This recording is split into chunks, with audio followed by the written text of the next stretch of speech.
Hey golf fans, a pretty cool golf memory was recently top of mind in Tucson, Arizona.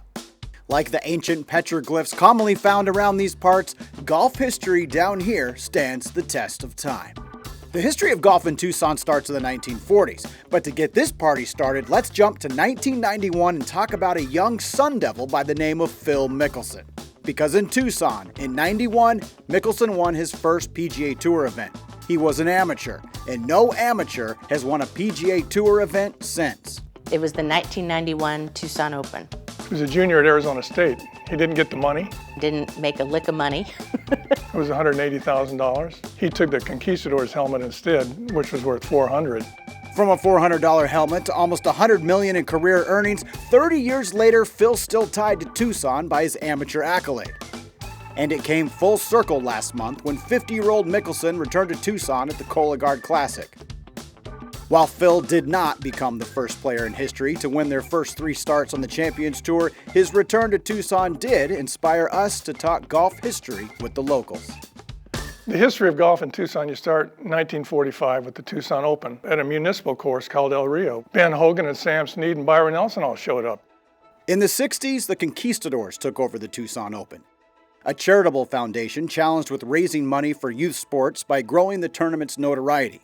90-year-old Fred Boyce is a founding member. And I've been a Conquistador for 57 years. The Conquistadors basically saved the Tucson Open. Getting people to come to Tucson was not easy to do. It might not have been easy, Fred, but you pulled it off, and the Army showed up. Maybe the most fondest picture I've ever seen of Tucson Opens was Arnie's Army in 1967. He came to little old Tucson and played and won it when he was at the height of his power. And there was a picture in the local paper here, thousands of people walking up the fairway. There were no marshals, and that was to me the epitome of the Arnie's Army stuff, right here in Tucson. Not only did the greats come to Tucson, but some of the greats come out of Tucson. Jim Furyk and Annika Sorenstam played at University of Arizona, and I guess there's always been some perks to going to school down here. Watching the great players here in Tucson when I was going to school was just a dream come true. I actually caddied one year. I caddied for Babe Hiskey, and I thought, maybe I can do this someday. Maybe I can get good enough to do this. This Wildcat was good enough. Pooley played 26 years on the PGA Tour, another 12 on Champions with multiple wins on both. But speaking of Arnold Palmer ties to Tucson, Pooley and Palmer are forever connected. I've had 11 holes in one. One in particular was significant. It was the Arnold Palmer Bay Hill Classic in 1987. It was for $1 million. It hit the pin about this high up, went right down in the hole, and $1 million. Yeah. They got 500,000, I got 500,000, and we got it over 20 years.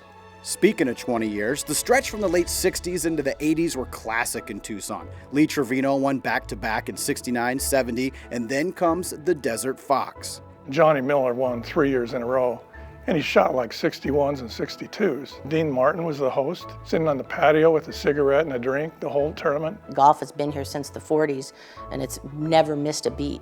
And we've had a little bit of everything. In the 80s, they had made-for-TV events at Ventana Canyon called the Merrill Lynch Shootout. 1 player out per hole, 9 players started. And one year, they had every big name of golf. Ben Crenshaw, Tom Watson, Payne Stewart. And I remember Tom Watson 4-putting on the 3rd hole, the famous hole at Ventana Canyon. Came here all this way to play 3 holes. Boy, you name it, they've had it here. They sure have. And during the 90s, Tucson was known as a launching pad for up-and-coming talent. Phil actually won again, back-to-back in 95, 96. It seemed like the center of the golf universe then. Well, if the mid-90s felt like the center of the universe, how do you describe the mid-2000s in Tucson? The 8 years that we hosted match play, it was all about Tiger. It was when Tiger was at the height of his game. Tiger won it in 2008. The first round that year, he played J.B. Holmes, and the entire tournament spun on Tiger making it to the weekend. And at the 14th hole, he's down 3 to J.B. Holmes. And everyone up and down Dove Mountain, you could just feel the sinking atmosphere. Tiger was going to go out in the first round. And then he goes, birdie, birdie, birdie, eagle, to beat J.B. Holmes at the 18th by 1.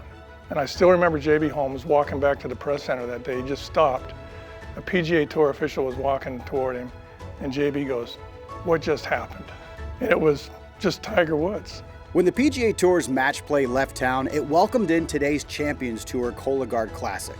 Judy puts that change in perspective. I remember being interviewed when the match play did leave, and the interviewer asked me, what's it going to be like not having Tiger Woods and Phil Mickelson playing in Tucson anymore? I said, well, they're going to be 50 one day and they're going to be back. And now Phil's 50 and Tiger's not far behind.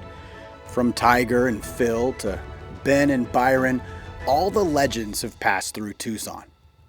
And we can only imagine what history the future has in store.